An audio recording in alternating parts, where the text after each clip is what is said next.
হরে কৃষ্ণ। রাধে রাধে। সুধী ভক্তবৃন্দ, আজকে আমাদের আলোচ্য বিষয় হলো সর্বদাই হরিনাম করলে মানব জীবনে কি কি লক্ষণ দেখা যায়। আজকের এই ভিডিওটি খুব মনোযোগ সহকারে শুনবেন, কারণ আজকের এই ভিডিওটি থেকে আপনার জীবন পরিবর্তন হয়ে যেতে পারে। আজকের এই ভিডিওটি থেকে আপনার জীবন সুখ সমৃদ্ধিতে ভরে যেতে চলেছে। কোনো মানুষ যখন হরিনাম করে তখন সে বুঝতে পারে তার জীবনে কি কি শুভ জিনিস হতে চলেছে, কি কি ভালো জিনিস ঘটছে। প্রথম যখন সে হরিনাম করে তখন তার মাথায় অনেক রকমের কুচিন্তা আসে। সে চোখ বন্ধ করে যখন হরিনাম করতে লাগে তখন তার সামনে অনেক কিছু খারাপ খারাপ জিনিস সে বুঝতে পারে, সে অনুভব করতে পারে। তার সামনে সেগুলি ছবির মতো চলে আসে। কিন্তু ভগবান শ্রীকৃষ্ণ বলেছেন যে যে ব্যক্তি নিরন্তর হরিনাম করে সে অবশ্যই আমাকে লাভ করে, সে অবশ্যই বৈকুণ্ঠ ধাম লাভ করে।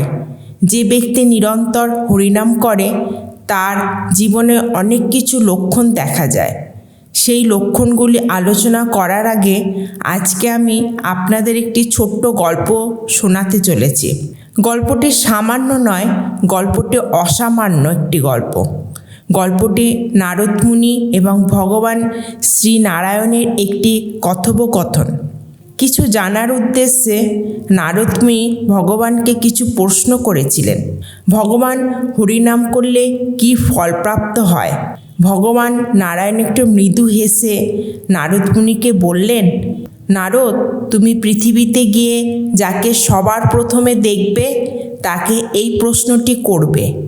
যথারীতি নারদ মুনি মর্তে গিয়ে কিছু দূর যেতে যেতে দেখতে পেলেন এক গোমাতা বিষ্ঠা পরিত্যাগ করছেন, মানে গাভী, আর কি বিষ্ঠা পরিত্যাগ মানে পায়খানা করছেন, এবং তার মধ্যে একটি কৃমি লাফাচ্ছে।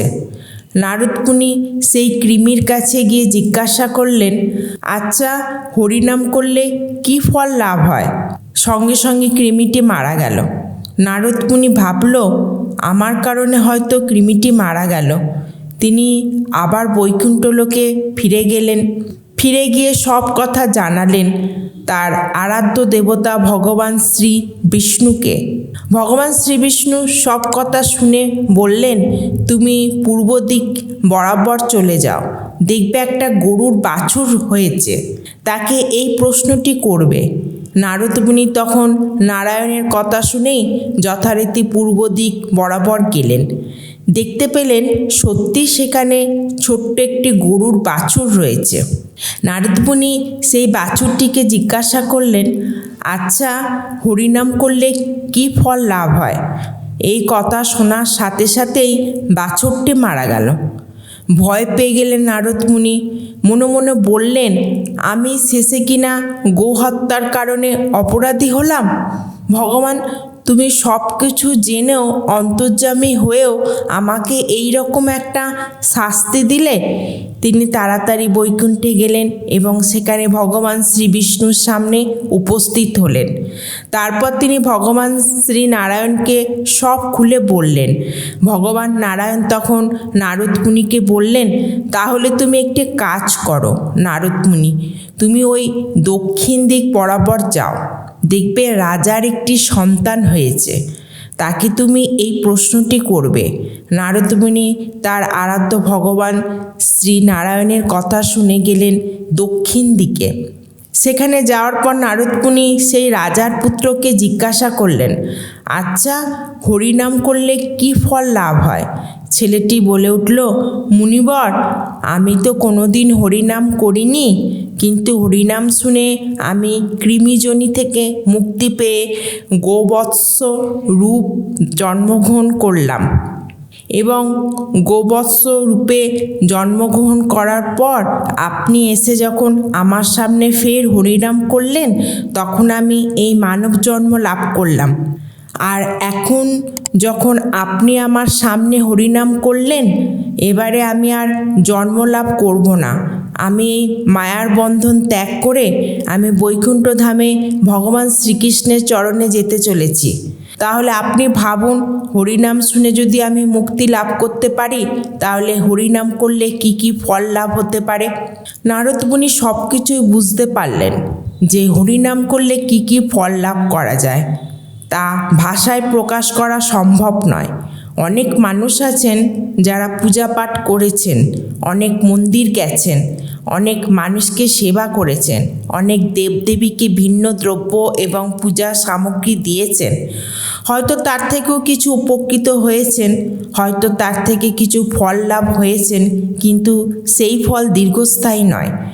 কোনো মানুষ যখন সব কিছু থেকে হেরে গিয়ে, সব কিছু থেকে বঞ্চিত হয়ে যখন সে ভগবানের সান্নিধ্যে আসে, ভগবানের চরণ আশ্রয় করে এবং সে যখন হরিনাম শুরু করে, তখন তার জীবনে আস্তে আস্তে বিভিন্ন লক্ষণ দেখা যায়। সেই লক্ষণগুলি হলো, প্রথমত হরিনাম করলে আমাদের এই জাগতিক জগৎ থেকে এই যে মায়ার বন্ধন, তা আমরা ত্যাগ করি। একটি মানুষ যখন নিরন্তর হরিনাম করতে থাকে, তখন তার মধ্য থেকে কাম, ক্রোধ, লোভ এইগুলি আর থাকে না। আমরা জানি যে কোনো মানুষের মধ্যে যদি কাম থাকে, যদি ক্রোধ থাকে, যদি লোভ থাকে, তবে সেই মানুষের কোনো দিন ভালো হবে না, কোনো দিন তার উন্নতি হবে না। হরিনাম করলে কিন্তু এই কাম, ক্রোধ, লোভ সেই ব্যক্তির জীবনে কোনো দিন আসবে না। শুধু এই জন্ম নয়, তার যদি পরবর্তী কোনো জন্ম হয়ে থাকে তখনও আসবে না। কারণ ভগবান বলছেন, হরিনাম করলে একটি মানুষের এই জন্ম কেন, জন্ম জন্মান্তর ভগবান শ্রীকৃষ্ণ তাকে কৃপা করেন।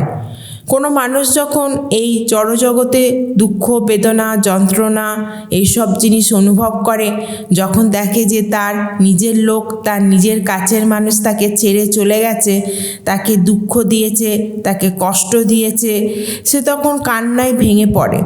সে তখন ভাবে, জীবনে আমার বেঁচে থেকে লাভ কী? কারণ আমার সবচেয়ে যে প্রিয় মানুষ, আমার যে সবচেয়ে কাছের মানুষ, সেই আমাকে ধোঁকা দিয়েছে, আমাকে ছেড়ে চলে গেছে। সেই মানুষ যদি তখন ভগবান শ্রীকৃষ্ণের শরণাপন্ন হন এবং সে যদি হরিনাম করেন, তখন অবশ্যই তার জীবনে আর কোনো দুঃখ, যন্ত্রণা, বেদনা আর কিছুই থাকবে না। তখন সে তখন আস্তে আস্তে এই জড়জগতের যে সত্যটা সে জানতে পারবে। এই জড়জগতে আমরা যা দেখছি, আমাদের চোখের সামনে যা ঘটছে, যা শুনছি, এই সবই কিন্তু মিথ্যে, এই সবই একটি ছলনা মাত্র। এগুলো কিছুই আসল না। আসল জিনিস তো মৃত্যুর পর থেকে শুরু হয়। ভগবান শ্রীকৃষ্ণ বলেছেন যে আমার শরণাপন্ন হবে, যে নিরন্তর হরিনাম জপ করবে, তাকে যমরাজ পর্যন্ত গায়ে হাত লাগাতে পারবে না। তার মৃত্যুর পর আমি নিজে আসব তাকে নিয়ে যেতে বৈকুণ্ঠ ধামে।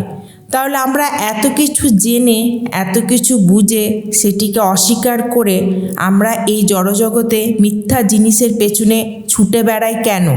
অযথা সময় নষ্ট করি কেন? আমরা তো জানি, যখন কোনো মানুষের কাছে অর্থ থাকে না, তার পাশে কিন্তু কেউ থাকে না। তার নিজের লোকও তাকে ঘৃণা করতে শুরু করে, কারণ তার কাছে অর্থ নেই। সে যে মানুষটির পেছনে অর্থ খরচ করতে পারবে না, অতএব তার কাছ থেকে লাভ কী? কারণ এই জড়জগতে প্রত্যেকটি মানুষ শুধু স্বার্থের পেছনে ছুটে বেড়ায়। কেউ যদি কারোর কাছ থেকে কোনো স্বার্থ না পায়, তাহলে সেই মানুষটির পেছনে ওই মানুষটি আর থাকে না, বা সেই মানুষটিও ওই মানুষটিকে আর ভালোবাসে না। কিন্তু ভগবান শ্রীকৃষ্ণ তিনি সকলকে নিঃস্বার্থভাবে প্রেম করেন, তার ভক্তদেরকে ভালোবাসেন। আমরা তো সবাই জানি ভগবান বারবার ছুটে এসেছেন এই ধরাধামে, কারণ তার ভক্তকে ভালোবেসে, তার ভক্তের কাছে তিনি এসেছেন। আমাদের যদি ভগবান এত ভালোবাসতে পারেন, আমরা কি ভগবানকে একটু ভালোবাসা দিতে পারবো না? আমাদের তো তিনি কিছুই করতে বলছেন না, তিনি বলছেন শুধু তার নাম জপ করতে, তাকে প্রেম করতে, তাকে ভালোবাসতে, তাকে অনুভব করতে আমরা কি এটুকু করতে পারবো না? আমাদের কি এইটুকু সামর্থ্য নেই? কোনো মানুষ যদি নিরন্তর হরিনাম করে, সে তার নিজের মধ্যে এক ঈশ্বরের শক্তি অনুভব করতে পারে, একটা আলাদা ক্ষমতা অনুভব করতে পারে। যে মানুষ সবসময় হরিনাম করে সে কখনোই দুঃখ বেদনার মধ্যে থাকে না, সে সর্বত্র সবসময় একটি আনন্দ অনুভবের মধ্যে থাকে, আনন্দ উপলব্ধির মধ্যে থাকে। যে ব্যক্তি নিরন্তর হরিনাম করে তার সঙ্গে কেউ মিথ্যা কথা বলে চলে যেতে পারে না। সে বুঝতে পারে যে অপর ব্যক্তিটি মিথ্যা কথা বলছে। যে ব্যক্তি নিরন্তর ভগবানের হরিনাম জপ করে তাকে কখনো মৃত্যু যন্ত্রণা ভোগ করতে হয় না। আমরা তো জানি যে প্রত্যেক মানুষকে মৃত্যু যন্ত্রণা উপভোগ করতে হয়, অনুভব করতে হয় এবং শাস্তি ভোগও করতে হয়। কিন্তু সত্যি সত্যি যে শ্রদ্ধা যারা নিরন্তর হরিনাম জপ করে তার কিন্তু মৃত্যু যন্ত্রণা অনুভব করতে হয় না। ভগবান শ্রীকৃষ্ণ নিজেই বলেছেন গীতায় যে আমার নাম করে, যে আমার চরণে সমর্পণ করে নিজেকে, তাকে মৃত্যু যন্ত্রণা আর ভোগ করতে হয় না। যেমন বাঘ যখন শিকার করে তখন শিকারটিকে দাঁত দিয়ে কামড়ায়, কিন্তু যখন সে তার নিজ বাচ্চাকে ধরে এই একই দাঁত দিয়ে তখন কিন্তু আলতো করে সেই বাঘ তার বাচ্চাকে ধরে রাখে। ঠিক ভগবান গীতায় সেই রকমই বলেছেন যে আমার ভক্তকে আমি নিজে নিতে আসি, আলতো করে তুলে নিয়ে যাই যাতে তার কোনো কষ্ট না হয়। যে ব্যক্তি নিরন্তর হরিনাম করে তার মধ্যে আর কিছুই চাহিদা থাকে না, এই জড়জগতে আর কিছুই তার ভালো লাগে না। সে যাই বলে, যাই করে আর যাই শোনে, ওর মধ্যেই ভগবান শ্রীকৃষ্ণ বিদ্যমান থাকেন। তো আজকের এই ভিডিওটি থেকে আমরা জানতে পারলাম যে নিরন্তর হরিনাম জপ করলে মানব জীবনে কি কি লক্ষণ দেখা যায়। আজকের এই ভিডিওটি এখানেই শেষ হচ্ছে। আশা করছি আজকের এই ভিডিওটি আপনাদের ভালো লেগেছে, তাই আপনাদের কাছে অনুরোধ করব অবশ্যই একবার কমেন্টে লিখবেন জয় শ্রীকৃষ্ণ, রাধে রাধে, এবং এই চ্যানেলে নতুন হয়ে থাকলে চ্যানেলটিকে সাবস্ক্রাইব করে একটি লাইক করে চ্যানেলের পাশে থাকবেন। ঈশ্বরের কাছে প্রার্থনা করি আপনি খুবই ভালো থাকুন, সুস্থ থাকুন, আপনার মঙ্গল হোক। আসুন আমরা প্রতিনিয়ত হরে কৃষ্ণ মহামন্ত্র জপ করি। হরে কৃষ্ণ কৃষ্ণ কৃষ্ণ হরে হরে, হরে রাম রাম রাম হরে হরে, হরি বল।